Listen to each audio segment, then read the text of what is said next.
Pukul 13 waktu Indonesia Barat. Radio Republik Indonesia Palembang dengan Warta Berita. Lumayan terpengaruh ya, karena kan Car Free Night ini posisinya dekat sama IBIS Palembang Sanggar. Jadi rata-rata banyak tamu yang dari luar Palembang itu datang menginap di sini, lalu mereka menghabiskan malamnya itu tinggal jalan sedikit untuk ke Car Free Night. Kalau untuk weekend sih lumayan ya, kita biasa kalau di weekend itu okupansi bisa di 70%, sekarang bisa dikatakan naik, kadang bisa jadi full book juga.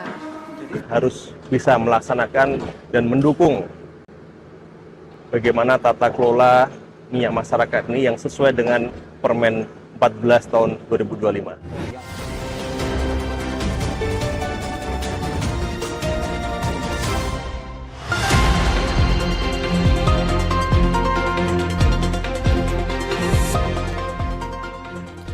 Selamat siang pendengar, Anda mendengarkan Warta Berita Radio Republik Indonesia Palembang, Sari Berita.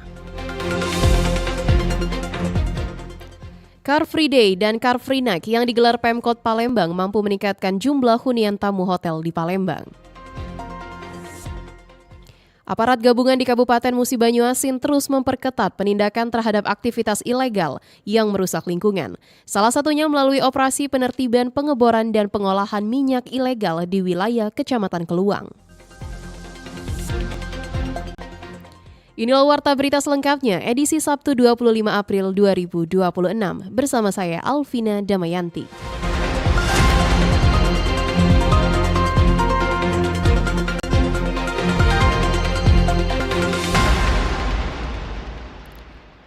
Pendengar, informasi pertama di Warta Berita siang hari ini dari Car Free Day dan Car Free Night yang digelar Pemkot Palembang dapat meningkatkan jumlah hunian tamu hotel di Palembang.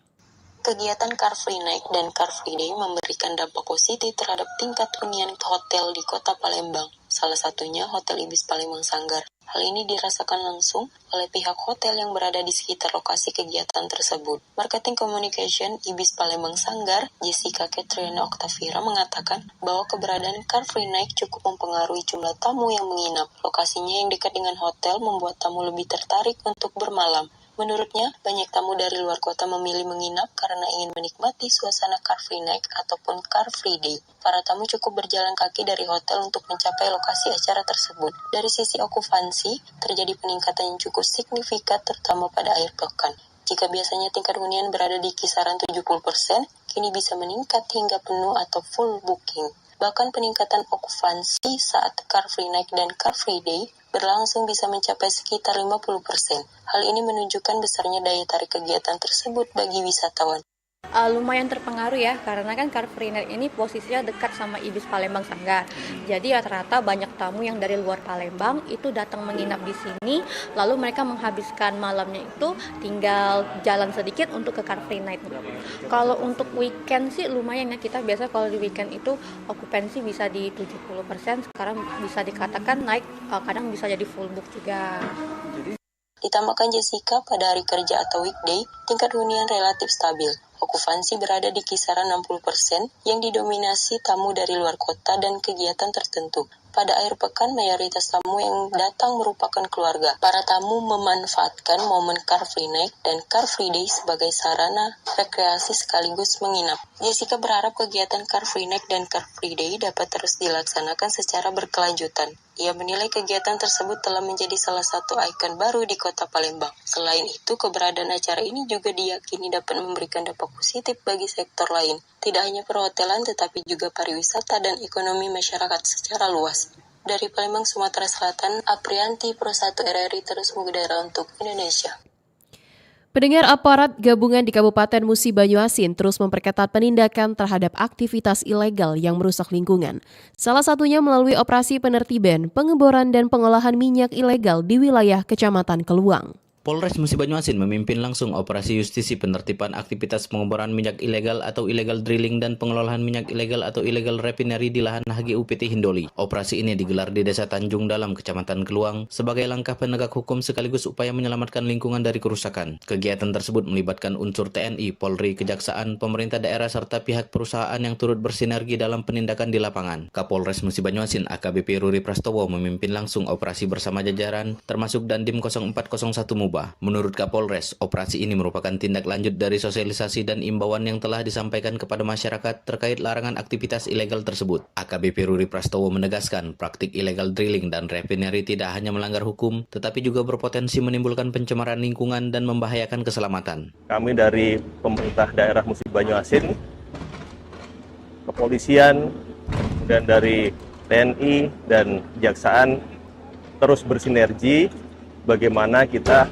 melakukan penegakan hukum terhadap kegiatan ilegal drilling di Musi Banyuasin.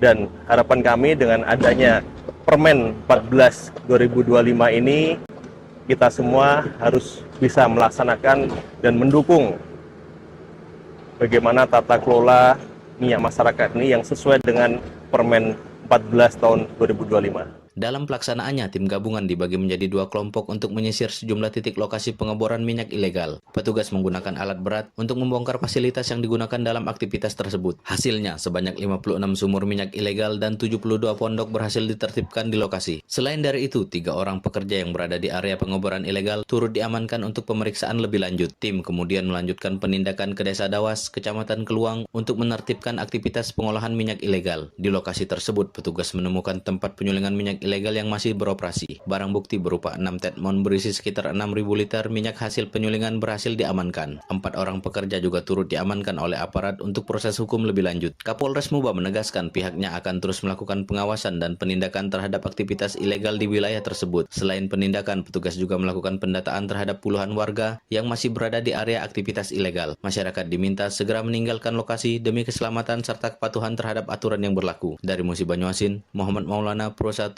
RRI terus mengudara untuk Indonesia. Sementara itu, Pendengar Wamentan Sudaryono memastikan kualitas cadangan beras di gudang Bulog Sukamaju Palembang dalam kondisi baik dan layak, tanpa adanya kerusakan maupun hama. Wakil Menteri Pertanian Republik Indonesia Sudaryono meninjau langsung stok cadangan beras di gudang Bulog Sukamaju Palembang. Dalam kunjungannya, ia memastikan kualitas dan kondisi beras yang tersimpan masih dalam keadaan baik. Sudaryono mengatakan, hasil pengecekan menunjukkan beras yang disimpan memiliki kualitas yang layak meski berasal dari waktu penyimpanan yang berbeda. Saat ini, cadangan beras di Sumatera Selatan mencapai sekitar 98.000 ton dan diperkirakan akan terus bertambah hingga akhir masa panen raya pada Mei 2026. Tadi kita sudah cek, kualitasnya bagus, ada yang 1 tahun, ada yang 6 bulan, dan seterusnya kondisinya dalam keadaan baik, tidak ada kutunya. Saya sudah cek random semua, gudang tadi saya sudah cek yang masih disegel juga saya minta dibuka. Ia menambahkan, ketersediaan beras di wilayah Sumatera dalam kondisi aman, baik untuk memenuhi kebutuhan masyarakat maupun mendukung program bantuan pangan pemerintah. Dengan kondisi stok yang terjaga, pemerintah optimis distribusi beras dapat berjalan lancar dan stabilitas pangan tetap terjaga. Erlin Fartesa melaporkan. Pendengar, pemerintah Kota Palembang menyiapkan strategi penanganan cepat dan solusi jangka panjang untuk mengurangi resiko banjir. Banjir yang merendam sejumlah titik di Palembang beberapa hari terakhir mendorong pemerintah kota menyiapkan langkah penanganan jangka pendek hingga jangka panjang. Wali Kota Palembang Ratu Dewa mengatakan banjir dipicu tingginya curah hujan, kebiasaan membuang sampah sembarangan, serta bangunan yang berdiri di atas saluran air. Untuk penanganan cepat, pemerintah kota akan merutinkan pembersihan sedimentasi dan sampah di drainase, serta menambah pompa portable di titik genangan. Selain itu, pada 2026, pemerintah kota telah menganggarkan perluasan kolam retensi, termasuk kawasan Simpang Polda Sumsel yang terhubung dengan penataan das bendungan oleh pemerintah pusat. Proyek ini ditargetkan membantu mengurangi banjir di Kecamatan Ilir Timur 1, Ilir Timur 3, dan Kemuning. Pendek seperti kita tetap rutin mengadakan mengangkat sedimen-sedimen yang tinggi, terus membuang sampah-sampah yang tersumbat, termasuk nanti akan kita perbanyak lagi pompa portable untuk mendorong air di beberapa titik genangan yang ada. Di samping itu kita juga sudah menganggarkan sekarang ini di 2026 untuk memperluas titik-titik kolam retensi. Ini juga sebagai upaya untuk menampung beberapa air yang ada di sebaran di kecamatan maupun kelurahan. Ratu Dewa menjelaskan optimalisasi pompanisasi Sungai Bendung juga menjadi perhatian karena saat ini belum seluruh pompa beroperasi maksimal. Pemerintah kota juga akan membentuk satgas di sejumlah kecamatan dengan melibatkan tokoh masyarakat untuk memantau titik genangan dan membantu penanganan saat hujan deras. Satgas ini bertugas memantau banjir, mengatur lalu lintas, serta membantu evakuasi jika diperlukan. Sementara itu, Dinas PUPR diminta melakukan pemetaan ulang ruang terbuka hijau sebagai bagian dari pengendalian banjir di wilayah kota. Pendengar, warta berita ini disiarkan secara langsung melalui RRI Programa 1 Palembang, frekuensi 92,4 FM. Dan disiarkan juga melalui streaming YouTube Pro 1 RRI Palembang, serta aplikasi RRI Digital, yang bisa diunduh melalui Play Store maupun App Store. Anda masih bersama Warta Berita RRI Palembang.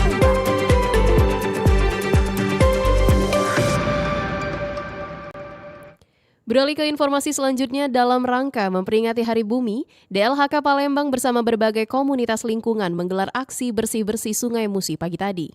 Dalam rangka memperingati Hari Bumi 2026, pemerintah kota Palembang melalui DLHK bersama berbagai komunitas lingkungan menggelar aksi bersih Sungai Musi di kawasan pinggiran sungai dekat Masjid Al-Ghazali, Jalan Benteng 10 Ulu Sabtu pagi tadi. Kegiatan ini turut dihadiri oleh Wali Kota Palembang Ratu Dewa yang diwakili oleh Asisten 3 Ahmad Bastari serta melibatkan pelajar, masyarakat umum serta berbagai komunitas lingkungan sebagai bentuk kolaborasi menjaga lingkungan. Dalam kesempatan tersebut, Bastari menegaskan bahwa Sungai Musi memiliki peran vital bagi masyarakat Palembang, baik sebagai sumber air, bagian dari sejarah dan budaya, maupun menopang ekonomi. Namun ia mengingatkan bahwa kondisi sungai saat ini menghadapi tantangan serius terutama pencemaran dan sampah. Ia menilai momentum Hari Bumi menjadi pengingat penting bahwa menjaga kelestarian lingkungan adalah tanggung jawab bersama, sekaligus sarana membangun kesadaran kolektif untuk masa depan. Sampah di badan-badan sungai, anak-anak sungai. Dan sampah itu bukan sampah yang kecil, tapi sungai besar. Pak Wali Kota melalui Dinas Lingkungan Hidup Kota sudah menginstruksikan agar apabila ada sampah-sampah masyarakat yang besar, seperti kemarin kita temukan sofa, ditemukan kursi-kursi, ditemukan tempat tidur, kasur di sungai. Sekarang Pak Wali Kota membuka diri, silakan masyarakat kalau ada sampah yang besar, silakan kontak ke Dinas Lingkungan Kota Palembang untuk diangkut oleh Dinas Kebersihan Lingkungan Hidup agar sampah itu tidak dibuang ke sembarang tempat, ke sungai, karena sungai banyak selama kita temukan. Ini salah satu penyebab banjir ya. Bastari juga mengapresiasi keterlibatan berbagai pihak dalam aksi tersebut dan menekankan pentingnya kolaborasi lintas sektor untuk mewujudkan Palembang yang bersih, sehat, dan berkelanjutan. Ia mengajak masyarakat untuk mengubah kebiasaan seperti tidak membuang sampah sembarangan dan mengurangi penggunaan plastik sekali pakai. Ditambahkan Bastari, pemerintah kota Palembang berkomitmen menghadirkan program pelestarian lingkungan yang berkelanjutan. Namun keberhasilannya sangat bergantung pada partisipasi aktif seluruh masyarakat. Dari Palembang, Sumatera Selatan, Muhammad Irfan, Pro 1 RRI terus mengudara untuk Indonesia. Pendengar, pengelolaan sumur rakyat di Sumatera Selatan masih terganjal masalah administrasi. Gubernur Sumatera Selatan mendorong kabupaten kota untuk melengkapi persyaratan secara cepat. Pengelolaan sumur tua dan sumur minyak yang dikelola masyarakat Sumatera Selatan masih menghadapi kendala administratif. Pemerintah provinsi mendorong setiap kabupaten kota untuk melakukan percepatan sehingga masalah illegal drilling dapat segera terselesaikan. Berdasarkan Peraturan Menteri ESDM Nomor 14 Tahun 2025 tentang kerjasama pengelolaan minyak dan gas bumi melalui UMKM, BUMD, dan koperasi untuk mendorong peningkatan produksi migas nasional serta memperbaiki tata kelola sumur minyak yang dimiliki masyarakat menjadi sumur minyak yang legal dan aman. Dari sekitar 23.000 sumur minyak yang dikelola masyarakat di Sumsel, baru sekitar 700 sumur yang sudah terverifikasi sebagai sumur legal dan bekerjasama dengan BUMD, koperasi, dan UMKM. Gubernur Sumatera Selatan Herman Deru mengatakan sebagian besar sumur yang sudah terverifikasi masih terkendala masalah administratif. Jadi dengan cara ini kita dorong ada permasalahan apa kita selesaikan dan kita kejar untuk produktivitasnya. Kedua, agar bisa mereduksi dan menutup illegal drilling yang keselamatan tenaga kerjanya begitu terancam. Yang ketiga, masalah lingkungan. Lingkungan yang terus terjadi kerusakan harus kita cegah sejak dini dengan pembinaan dari K3S-nya, Pertamina dan Menko.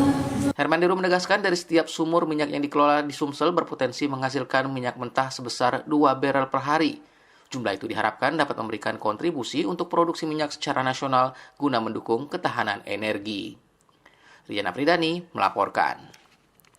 BMKG SMB 2 Palembang prediksi hujan lebat masih berpotensi terjadi sepekan ke depan di Sumatera Selatan. Sumatera Selatan memasuki masa pancaroba menuju kemarau. BMKG Stasiun Klimatologi SMB 2 Palembang memprediksi hujan lebat masih berpotensi terjadi sepekan ke depan. Dipicu aktifnya gelombang Kelvin dan konvergensi angin yang memicu awan hujan. Sejumlah wilayah seperti Okuraya, Musi Banyu Asin, Palembang, dan Ogan Ilir berpotensi hujan sedang hingga lebat. Sementara Musirawas dan Musirawas Utara masuk kategori siaga dengan hujan sangat lebat. BMKG menghimbau kewaspadaan terhadap potensi banjir, genangan, dan perubahan cuaca yang terjadi cepat. Kepala Unit Data dan Informasi BMKG SMB 2 Palembang, Sinta Andayani mengatakan, untuk dinamika atmosfer di musim peralihan ini memang cukup fluktuatif. Kadang bisa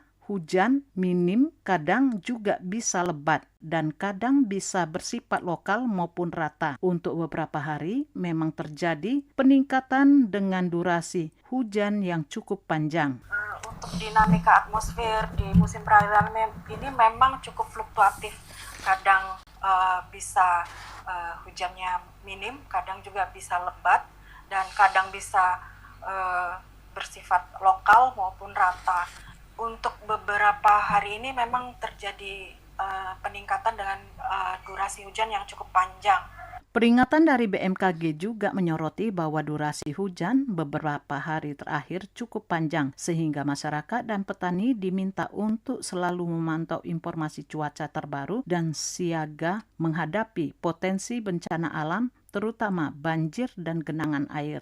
BMKG juga mengingatkan pentingnya kesadaran akan dampak perubahan cuaca yang cukup untuk meminimalkan kerugian dan menjaga keselamatan bersama. Lamsihar Siltonga melaporkan.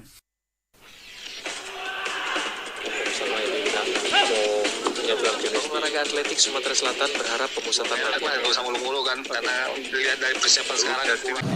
Secara statistik, Sumsel United mampu mendominasi permainan dalam 2 pertandingan terakhir meski belum mampu meraih kemenangan. Saat ini, Laskar Juaroh berada di peringkat 4 klasemen sementara Grup 1 Wilayah Barat dengan raihan 39 poin dari 25 pertandingan. Dengan 2 laga tersisa, Sumsel United tetap menargetkan hasil maksimal demi menutup kompetisi dengan cara positif, termasuk saat menghadapi PSPS Pekanbaru. Dari Jakabaring Sport City, Pilih Makomi, RRI Palembang terus mengudara untuk Indonesia.